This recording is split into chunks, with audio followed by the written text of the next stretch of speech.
पहलगाम में हिंदुओं को निशाना बनाकर हुए आतंकी हमले के बाद भारत की कार्रवाई से सहमे पाकिस्तान ने अंतर्राष्ट्रीय स्तर पर चीन और रूस से हमले की जांच की मांग की है। इसे लेकर पाकिस्तान के विदेश मंत्री इशाक डार ने चीनी विदेश मंत्री वांग यी से मुलाकात की और समर्थन मांगा।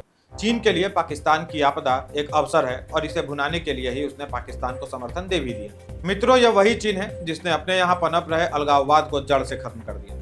कैसे? चीन के शिनजियांग में एक समय मुस्लिम बहुसंख्यक हुआ करते थे। उनमें सबसे ज्यादा उइगर मुसलमानों की संख्या थी। आबादी बढ़ने के बाद शिनजियांग में भी वही मांग उठी जो दुनिया भर के मुसलमान उठाते रहते हैं। मुसलमानों ने अपने लिए अलग देश की मांग करनी शुरू कर दी। वे चीनी व्यवस्था को लादे जाने का आरोप लगाकर हर दूसरे दिन धरना प्रदर्शन किया करते थे।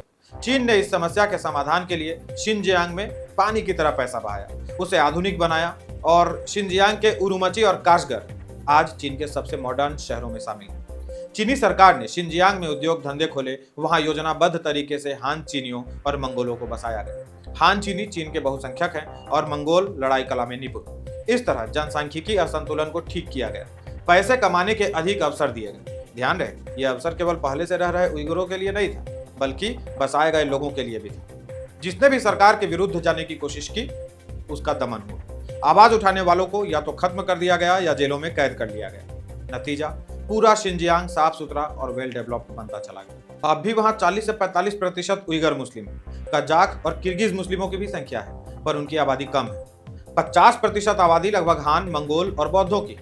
चीन की मस्जिदें किसी इस्लामी पैटर्न में नहीं बनती, बल्कि चीनी स्थापत्य शैली में बनाई जाती है। वहां का कुरान भी चीनी सरकार द्वारा संशोधित किया गया है, जिसमें से हिंसा की बातें हटा दी गई हैं। शिनजियांग में मुसलमानों को लंबी दाढ़ी रखने पर मनाही है। जरूरी यह है कि वे चीनी लगने चाहिए, मुस्लिम नहीं।